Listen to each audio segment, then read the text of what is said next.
The heat in Redemption Gulch that day was a physical thing. It sat on your shoulders like a lead blanket, baked the dust on the street into a fine, choking powder. And it did nothing to cool the ugliness brewing in the center of town. On a crude wooden block stood a girl. Couldn't have been more than 17. Her dress was torn, her hair a tangled mess of sun-bleached straw, but it was her eyes that held you. They were wide and terrified, but deep inside them, a little pilot light of defiance still flickered. Her hands were bound in front of her, and she trembled. Not from cold, but from the kind of fear that rattles your bones. The man running the show was Silas Croft, a man whose smile never reached his eyes and whose pockets were always heavy with other people's misery. He was auctioning off her indenture. A strong back for field work or a steady hand for the kitchen, he bellowed, his voice slick with greed. The crowd was a mix of hard-faced ranchers, drunken drifters, and a few townsfolk who should have known better. They murmured. They appraised. They saw a commodity, not a soul. But there was one man who saw something else. He stood near the back by the water trough, still as a desert hawk on a thermal. He was Comanche. You could tell by the cut of his buckskins and the two eagle feathers woven into his long black hair. He wasn't a young warrior, full of fire and noise. This man was older, his face a road map of hard sun and harder memories. The townsfolk gave him a wide berth. They called him Kills the Pain, a name earned not in battle, but in the quiet skill of his hands. He was a healer, a medicine man, and as the girl trembled on that block, he just watched. He said nothing. His face was stone. His eyes, dark and unreadable, missed nothing. He didn't flinch when Croft yanked the girl's arm to show her off. He didn't react when the bidding started, low and mean. He just stood there, a silent statue in a town full of vultures. And you had to wonder, what in God's name was he waiting for? The bidding climbed. $10, 15. A grimy fur trapper named Bo snatched the lead at 20. He licked his lips, his eyes crawling all over the girl like ants. She flinched, pulling back against her ropes, that tiny flame of defiance in her eyes nearly extinguished by a fresh wave of terror. $20, going once! Croft boomed, his hammer-like fist raised. The Comanche healer still hadn't moved a muscle. His silence was louder than the crowd's jeering. It was a heavy, watchful silence, the kind that comes before a lightning strike. He wasn't just looking at the girl. His gaze drifted to Silas Croft, lingered there for a half-second, and in that look was a story 100 years deep, a story of debt and reckoning, but no one else saw it. Going twice! Bo the trapper took a step forward, already reaching for his coin pouch. The girl squeezed her eyes shut. This was it, the end of one nightmare, the beginning of another. Sold! Croft's hands started to come down, and that's when the healer spoke. His voice wasn't loud. It wasn't a shout or a challenge. It was quiet, calm, and carried across the dusty square like a death knell. The girl is not for sale. Every head turned. The air went still. Even the flies seemed to stop buzzing. Silas Croft froze, his hand hovering in the air. He squinted, his piggy eyes finding the Comanche man in the shade. What did you say? Croft asked, a sneer twisting his lips. Kills the Pain took one slow step forward, out of the shadows and into the unforgiving sun. He didn't look at the crowd. He didn't look at the girl. His eyes were locked on Croft. I said, he repeated, his voice like stones grinding together, she is not for sale. A nervous ripple went through the crowd. This was something new. They were used to brawls and gunfights over cards or claims. But this was different. This was an Indian telling a white man what he could and couldn't sell. In Redemption Gulch, them were fighting words. Croft let out a short, ugly laugh. This here is my property, healer. Found her wandering, no papers, no kin. The law of the territory is on my side. Now, unless you've got $21, I suggest you get back to your roots and herbs. The healer took another step. He was closer now. Close enough for everyone to see the intricate beadwork on his vest, the age in his face, and the absolute lack of fear in his eyes. He didn't reach for a weapon. He didn't raise his voice. He just looked at Silas Croft and made a promise that chilled the blood on that hot summer day. Touch the girl, he said, his voice dropping to a whisper that everyone heard. and I will unmake you. It wasn't a threat of violence. It was a statement of fact. Like saying the sun will rise or the river will run. Croft's face went from smug to purple in a heartbeat. He was a man used to being in charge, a man who saw people as ledger entries. To be challenged like this, so publicly, by a man he considered his inferior, it was more than his pride could bear. His hand dropped from the air and went straight to the Colt peacemaker holstered at his hip. The sound of the hammer being cocked was like a cannon shot in the sudden silence. You got no say here, Croft spat, the gun now leveled at the healer's chest. She's bought and paid for. Bo, come get your property. The trapper, Bo, hesitated. He looked from the gun in Croft's hand to the unnerving calm on the Comanche's face. Something wasn't right. This wasn't a simple transaction anymore. This was a powder keg with a lit fuse. But Kills the Pain didn't even glance at the gun. His focus remained entirely on Croft. It was like a conversation only they were having. You forget our history, Silas, the healer said softly. Croft's eyes narrowed. I don't have any history with you. Don't you? Kills the Pain took another deliberate step, closing the distance until only 10 feet separated them. He slowly raised his right hand, not in aggression but to point. Not at Croft's face, but at his left wrist, where a fancy leather cuff sat. You carry a debt of blood and spirit. I have come to collect. The crowd murmured. What debt? This was getting stranger by the second. Croft's hand trembled slightly on the gun. You're crazy. I don't owe you nothing. Then let me remind you. The healer's voice was still quiet, but it seemed to cut through the noise. He turned his head slightly, finally looking at the girl on the block. She stared back, her eyes wide with a mixture of terror and a dawning, impossible hope. Her name is Ilara, the healer said. It was the first time anyone had used her name. It landed with the weight of a stone. He then turned back to Croft. You will release her. You will give her a horse and provisions, and you will never seek her out again. It wasn't a negotiation. It was a decree. Croft's face twisted into a mask of pure rage. He was being humiliated. He glanced at the sheriff, a paunchy, lazy man named Tibbs, who was leaning against a post, trying his best to look invisible. Sheriff, Croft yelled, you gonna let this savage dictate terms in your town? Sheriff Tibbs hitched his pants, looking deeply uncomfortable. Now, Silas, let's not be hasty. Hasty? Croft shrieked. He's threatening me. Arrest him. But before the sheriff could even think about moving, Kills the Pain did something no one expected. He started walking, directly toward the auction block, directly toward Silas Croft and his loaded gun. He didn't hurry. Each step was measured, deliberate. The crowd backed away, clearing a path. It was like watching a man walk into a bear trap with his eyes wide open. Croft's finger tightened on the trigger. I'm warning you, one more step. The healer didn't stop.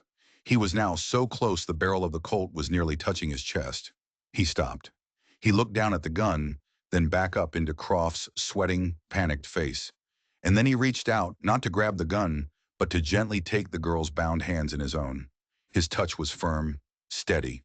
The girl, Ilara, gasped, a tiny hitching sound.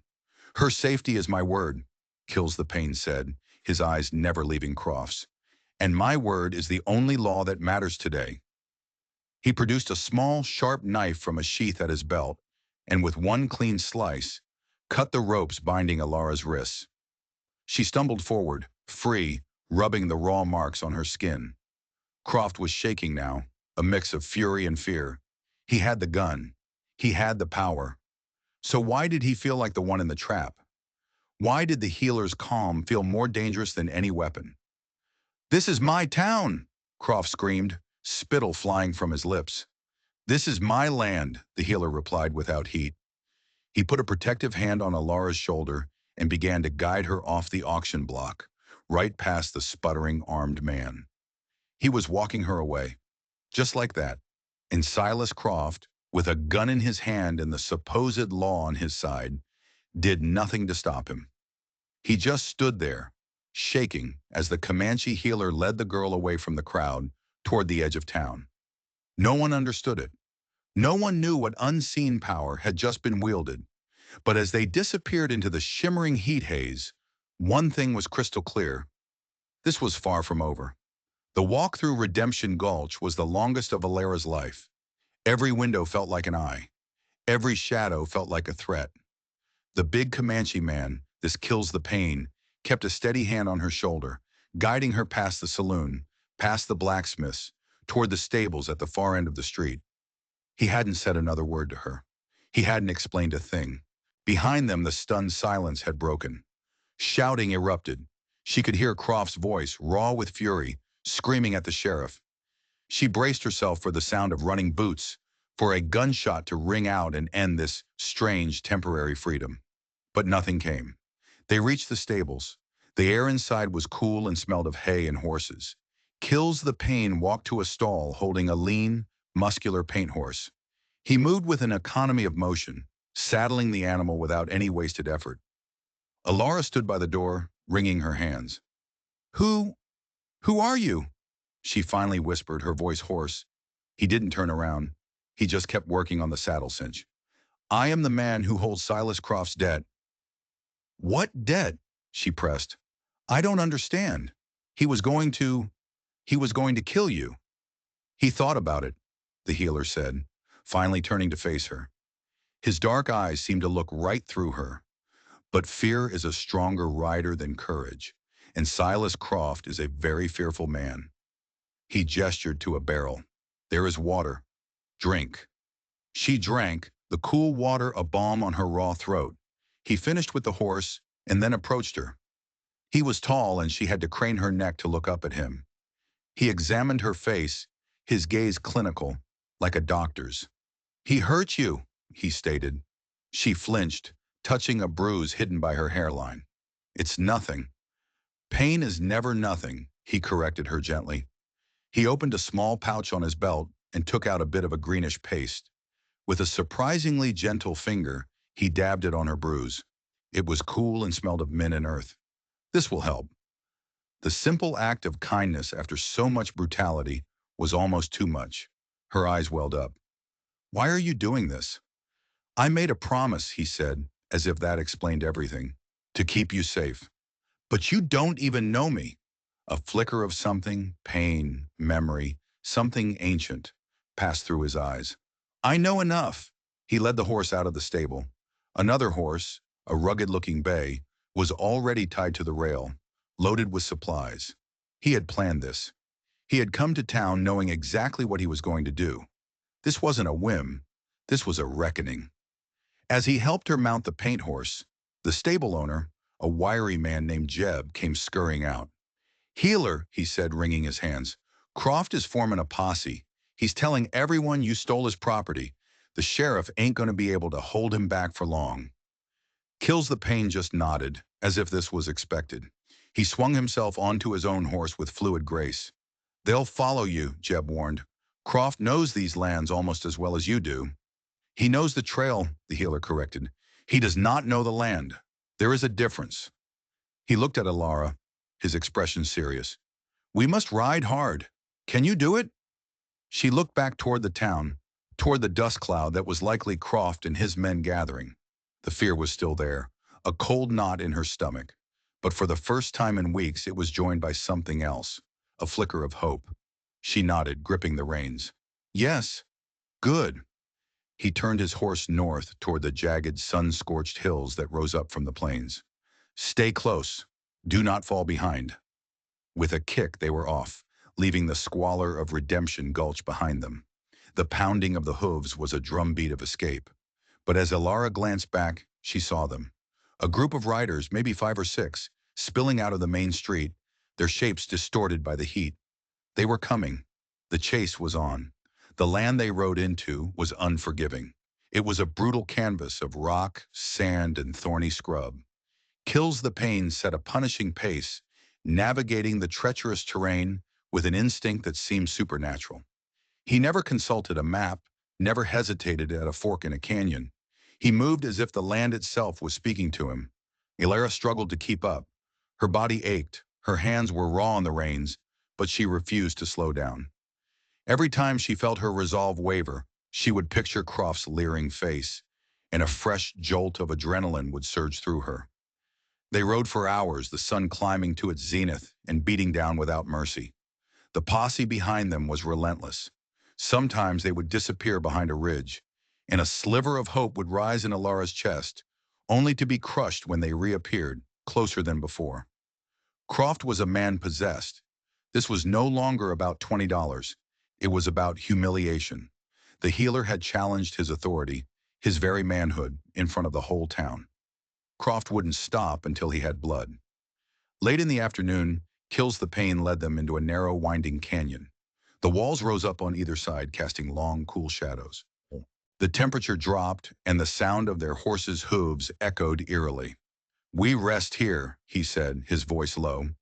He dismounted and immediately began scanning the canyon walls, his eyes sharp and alert. Ilara practically fell out of her saddle, her legs trembling with exhaustion. Do you think we lost them?" "No," he said simply. "We have only delayed them. They will follow our tracks. But here, we have an advantage." He pointed up at the canyon rim. "A foolish man sees a canyon as a trap. A wise man sees it as a tool." He handed her a strip of dried meat and a water skin. The food was tough, but it was the best thing she'd ever tasted. As she ate, she watched him. He wasn't resting. He was working. He gathered loose stones, piling them near a ledge. He frayed the end of a rope. He was preparing for something. "What was the debt you spoke of?" she asked, breaking the silence. He stopped what he was doing and looked at her. For the first time, the stone mask of his expression softened, revealing the deep, profound sadness beneath. 10 winters ago," he began, his voice raspy with memory, "my daughter was sick, a fever that burned through our village. Our medicines were not strong enough. I was told of a white man's doctor in Redemption Gulch, a man with powerful cures." He paused, his jaw tightening. "That man was Silas Croft." Alara's eyes widened. "Croft? A doctor?" "He was then," the healer continued, "before greed rotted him from the inside. I came to him. I begged him to help my little girl, Morning Song. He saw the beadwork on my medicine pouch, a sacred thing passed down through generations. He said he would only give me the medicine in exchange for the pouch." He looked away, toward the setting sun that was painting the canyon walls in hues of orange and purple. "A healer's pouch holds his spirit, his history. To give it away is to give away a piece of your soul. But for my daughter, I would have given him my own heart." "So you gave it to him?" Ilara whispered. "I did," he said, his voice thick with a pain that was still fresh. "He gave me a bottle of dark liquid. He promised it would break the fever. I rode back like the wind was at my heels. But the medicine, it was nothing but colored water and sugar. A cruel trick." His voice broke. "My Morning Song died in my arms 2 days later." Tears streamed down Alara's face, for the little girl she'd never met, and for the father whose grief was a chasm that would never be filled. Now she understood. The cold fury, the unshakable resolve. This wasn't about saving her. It was about avenging his daughter. "When I returned to confront him," Kills the Pain said, his voice turning hard as flint, "he laughed at me. He had already sold my pouch to a collector. He called me a fool. I told him that day that a debt had been created between us, a debt that would one day be paid in full. He pulled a knife. I gave him the scar on his wrist to remember my promise." He looked at her, his eyes burning with an intensity that startled her. "When I saw you on that block, trembling, I saw my daughter in your place, and I knew. The spirits of the land had brought me back to Redemption Gulch for a reason. Today is the day the debt is collected." Before she could respond, a sound echoed from the mouth of the canyon. A horse's whinny. They were here. Kills the Pain moved instantly. "Get behind that rock," he ordered, his voice all business now. "Do not make a sound." Ilara scrambled for cover, her heart pounding against her ribs. She peeked over the edge of the boulder. Down the canyon she could see them. Croft and 5 other men picking their way through the rocky terrain. They were moving cautiously, guns drawn. They knew they were close. "He's in here somewhere," Croft's voice echoed. "Spread out. I want him alive. The girl too. I'll deal with her myself." The men began to fan out, their boots crunching on the gravel. They were getting closer. Ilara held her breath, convinced they would be found at any second. But Kills the Pain was gone. She looked around frantically. He had vanished into the shadows. It was as if the rock itself had swallowed him. One of Croft's men, a big bearded man, was walking directly toward her hiding place. 10 yards. 5. He raised his rifle, peering into the deep shadows where she was crouched. Her blood ran cold.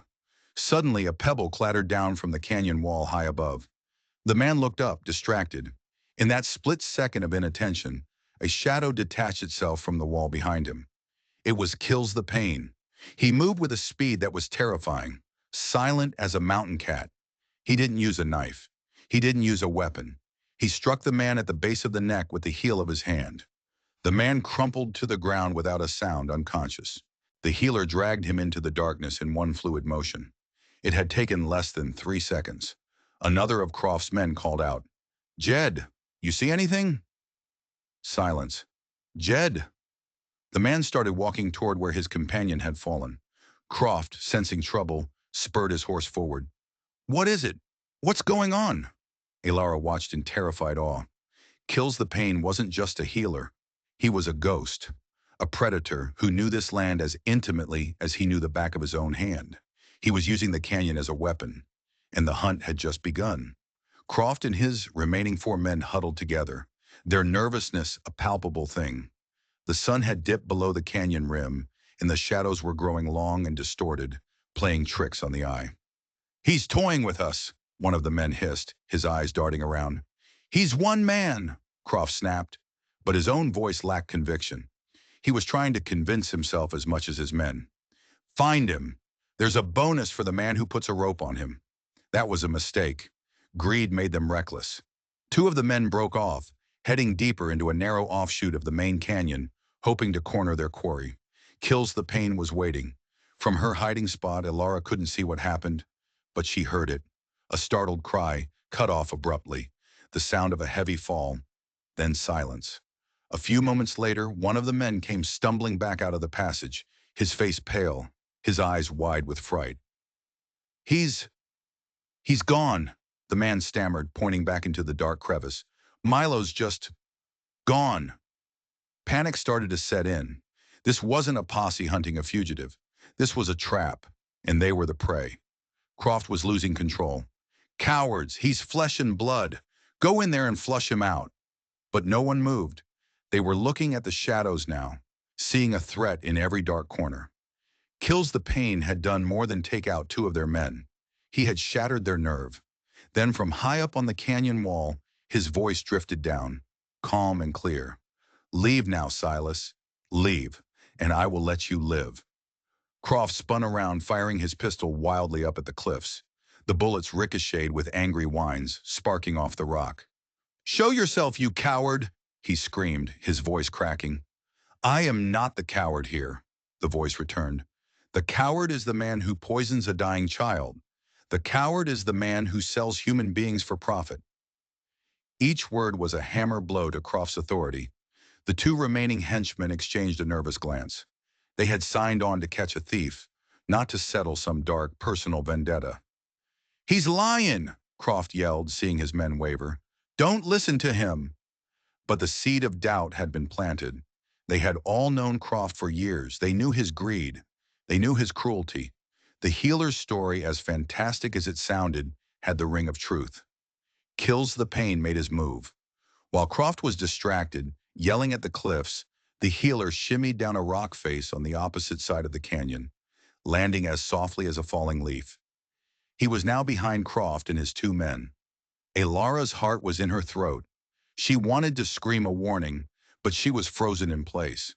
One of the men must have heard something. He started to turn. He never completed the motion. Kills the Pain moved in a blur, disarming him and rendering him unconscious with the same terrifying efficiency as before. Now it was just Croft and one other man. The last henchman saw the healer then. His eyes went wide. He dropped his rifle and threw his hands in the air. "I'm out," he yelled. "This ain't my fight, Croft.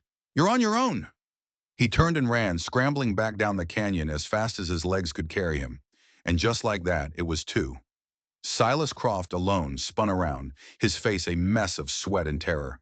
He stood there in the middle of the canyon floor, facing the man whose life he had destroyed. The man who had haunted his steps for 10 long years. The healer stood 20 feet away, making no move to close the distance. He held no weapon. He simply stood and watched. The silence stretched on, thick and heavy. "So," Croft finally sneered, trying to regain some semblance of bravado. "It comes to this. You and me." He still had his pistol. The healer was unarmed. The odds on the surface were still in his favor. "It has always been you and me," Kills the Pain replied, his voice soft. "Since the moment you let my daughter die." "She was just an Indian girl," Croft spat, the ugly truth of his heart laid bare in the twilight. "She meant nothing." A tremor of rage, the first real crack in his iron control, passed through the healer's body. "She was my world," he said, his voice dangerously low. "And you took her. Not for medicine, not for need, but for a trinket, for a pouch you now wear as a trophy." He pointed. Tucked into Croft's belt, Alara now saw it. A small, beautifully beaded deerskin pouch. It looked out of place against Croft's fancy clothes. The medicine pouch. He had kept it all these years. Croft looked down at it, a smug smile touching his lips. "This? It's a fine piece of work. Fetches a good price with collectors from the East." He looked up, his eyes glinting with malice. "I think I'll keep it. A little reminder of our transaction." That was it, the final desecration. Kills the Pain let out a slow breath. "I offered you a chance to leave with your life, Silas. You have refused." "You ain't in a position to offer me anything," Croft said, raising his pistol and aiming it squarely at the healer's heart. "It's over." But as he aimed, Alara saw Kills the Pain's hand make a subtle gesture. A flick of the wrist. Something small and dark shot through the air. There was a soft thump. Croft grunted, his eyes wide with surprise. He looked down. Protruding from the back of his gun hand was a small feathered dart. His fingers went numb. The Colt Peacemaker slipped from his grasp and clattered onto the rocks. He stared at his hand, then back at the healer, his face a mask of disbelief. "What? What did you do?" "I am a healer," Kills the Pain said, finally walking forward. "I know the body. I know which nerves to pinch to make a limb sleep, and I know which ones to sever to make it sleep forever." He stopped in front of the terrified, disarmed man. Croft stumbled backward, tripping and falling to the ground. He scrabbled away like a crab, his bravado utterly gone, replaced by raw, primal fear. "Stay away from me," he whimpered.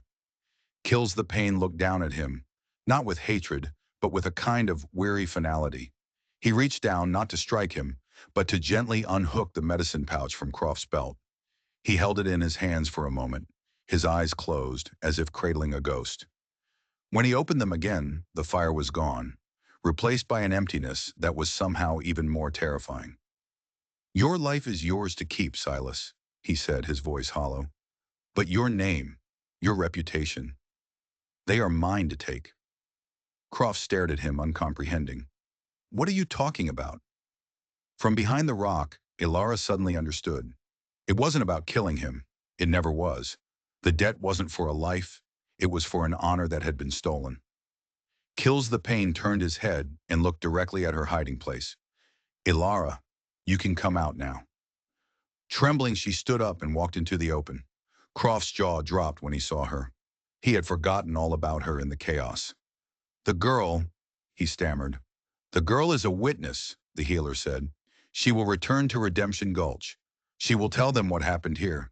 She will tell them of the men who lie unconscious in this canyon. And she will tell them the story of Morning Song." He looked back down at Croft. "When she is done, you will still be a free man. You will be able to walk the streets. But no one will trade with you. No one will speak to you. Your name will be a curse in that town. You will be a ghost among the living, a man with no honor, no past, and no future." The horror of it dawned on Croft's face. In the West, a man's reputation was everything, more valuable than gold. To lose it so completely, it was a sentence worse than death. "No," he whispered, "you can't." "I can," Kills the Pain said. "The debt is paid." He turned his back on the broken man whimpering on the canyon floor and walked toward Alara. He took her arm gently. "It is over," he said. "You are safe." But as they stood there, in the deepening twilight, a new sound reached them. The clatter of many horses coming fast from the mouth of the canyon. It wasn't the posse. It was too many. A voice rang out, sharp and authoritative. "Silas Croft, in the name of the territorial authority, you are under arrest." Sheriff Tibbs appeared, followed by a dozen armed men, not the dregs of the town, but serious-looking deputies. And at the front of them, riding a fine black mare, was a stern-faced man with a silver star pinned to his chest, a U.S. Marshal. It seemed their escape, and their justice, was about to be cut short. The law had finally arrived. But whose side were they on? The marshal dismounted, his eyes sweeping the scene. He took in the unconscious men, the broken figure of Silas Croft, the stoic Comanche, and the terrified girl. His gaze was sharp, missing nothing. Sheriff Tibbs scurried over to Croft. "Silas, what in tarnation happened here?" Croft, seeing the law, saw a new opportunity. A wave of adrenaline and hope washed the terror from his face. He scrambled to his feet, pointing a shaking finger at Kills the Pain. "Marshal, thank God. This savage attacked us. He kidnapped this girl, ambushed my men. He's a murderer." The marshal looked at Kills the Pain, his expression unreadable. He had a hard face, weathered by years on the trail, but his eyes were intelligent. He wasn't a man to be swayed by shouting. "Is this true?" the marshal asked, his voice a low rumble. Before the healer could answer, Alara found her voice. It was shaky, but it was clear. "No," she said, stepping forward.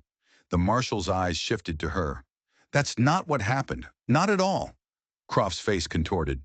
"Girl, you keep your mouth shut. You're confused, hysterical." "I'm not confused," Alara said, her voice growing stronger. She looked directly at the marshal. "My name is Alara Vance. My father was Jonathan Vance, a partner in the Silver Creek mining operation." A flicker of recognition in the marshal's eyes. "I know the name. He passed a few months back. A tragic accident, I heard." "It was no accident," Alara said, her words coming faster now, the whole story tumbling out. "Silas Croft was my father's other partner. He'd been embezzling for months. My father found out. He had the ledgers to prove it. He was going to expose him." The canyon was dead silent, save for the wind whistling through the rocks. "The night before my father was to ride to the capital, there was a fire at our ranch. I was trapped. My father got me out, but he didn't make it." Tears streamed down her face, but she didn't stop. "Croft's men were there. They pulled me from the fire and told me I was now his ward. He took the ledgers. He told me if I ever told anyone the truth, he would kill me. He brought me to Redemption Gulch to sell my indenture, to get rid of me, to silence the last witness to his crimes." She took a shaky breath and pointed at Croft. "He's not just a thief. He's a murderer and an arsonist." The marshal stared at her, then at Croft, whose face had gone the color of ash. "She's lying!" Croft shrieked. "It's a fantasy. The girl is touched in the head from the fire. There's no proof." "Isn't there?" The marshal's voice was dangerously quiet. He turned to Sheriff Tibbs. "You told me you came out here because a man from the posse, a fella named Tucker, came riding back to town in a panic." Tibbs nodded dumbly. Yes, Marshal. Said the healer was a demon, picking them off one by one." "And what else did he say, Sheriff?" the marshal pressed. "What did he say he overheard in this canyon?" Tibbs swallowed hard, avoiding Croft's murderous glare. He said he heard the healer talking about his dead daughter, about how Croft had poisoned her years ago." Every eye turned to Silas Croft. He was trapped, utterly and completely.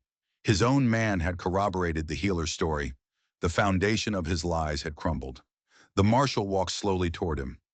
"Silas Croft, I've had my eye on you for months. Ever since Jonathan Vance's accident. A man like that, a careful man, doesn't just get careless with a lantern. When this girl went missing from the county records, I started tracking you." He stopped right in front of Croft. "Your story has more holes in it than a sieve. Hers." He glanced at Alara. "Hers rings true." He unhooked a pair of handcuffs from his belt. You're under arrest for the murder of Jonathan Vance. Croft let out an inhuman scream of rage and lunged, not at the marshal, but at Alara. If he was going down, he was taking her with him. He never made it. Kills the Pain moved faster than anyone could follow. He stepped between them, a silent, immovable wall. He didn't strike Croft. He simply caught him, his hands like iron bands on Croft's arms, and spun him around, pushing him directly into the marshal's waiting handcuffs. The click of the cuffs locking into place echoed in the canyon. It was the sound of justice, final and absolute. As the deputies hauled the screaming, struggling Croft away, the marshal turned to Kills the Pain. He nodded his head, a gesture of profound respect. "Your Kills the Pain," he said. It wasn't a question. "I've heard stories. They say you walk a path of peace." The healer clutched the medicine pouch in his hand. "Peace must sometimes be defended." "It seems so," the marshal agreed. He looked at the unconscious men scattered around the canyon. "My deputies will see to them. They'll have a long time in a territorial prison to think about the company they keep." He then looked at Alara, his expression softening. "Miss Vance, your father's estate is secure. You are a wealthy young woman. You're free to go wherever you wish." Ilara looked at the marshal, and then her eyes found Kills the Pain. She thought of going back, of a life of fancy dresses in society, and it felt empty. The world she had known was built on lies. Here, in this harsh, unforgiving landscape, with this quiet, honorable man, she had found a truth she never knew existed. "Thank you, Marshal," she said, "but I think I have somewhere I need to be." The marshal followed her gaze and seemed to understand. He simply nodded again. "As you wish." He mounted his horse, and with a final look at the healer, he led his men and their prisoner out of the canyon, leaving the three of them, Ilara, the healer, and the ghost of his daughter, alone in the quiet twilight. For a long time, neither of them spoke. The wind was the only sound. Finally, Kills the Pain opened his hand and looked at the medicine pouch. He traced the intricate beadwork with his thumb. It was the face of a smiling sun. "Morning song," he whispered. He looked up at Alara, his eyes clear of the storm that had raged in them for a decade. The debt was paid. The ghost was at peace. "What will you do now?" she asked softly. "I will go home," he said, "to my people. I will teach the young ones the old ways. I will heal the sick. I will live the life my daughter never got to." He looked at her, a question in his eyes. "And you?" She smiled, a real smile, the first one she had felt in a very long time. "You made me a promise, to keep me safe." He nodded. "I did." "Well," she said, her voice full of a resolve she didn't know she possessed. "A promise like that takes time to keep. I think, I think I'll come with you, if you'll have me. I have a lot to learn about this land, and I think you'd be a good teacher." A slow, small smile touched the healer's lips. It transformed his face, wiping away the years of pain and leaving only a gentle strength. "The land has much to teach," he said, "and I would be honored to walk that path with you." He helped her onto her horse, and together they rode out of the canyon, not as a protector and a victim, but as two survivors who had found an unlikely family in the heart of the unforgiving West. They rode toward the rising moon, toward a new beginning, leaving the ghosts of Redemption Gulch behind them for good. The story of what happened that day spread like wildfire. Silas Croft was hanged, and his empire of greed crumbled to dust. Ilara Vance used her inheritance not for herself, but to secure protected lands for the Comanche people, ensuring they would have a home for generations to come. And the healer Kills the Pain was never seen in a white man's town again. But they say if you listen closely on a quiet night, you can still hear the story being told around campfires. A story of a promise made, a debt collected, and a justice that, for once, was as pure and unyielding as the land itself. If you enjoyed this story, don't forget to subscribe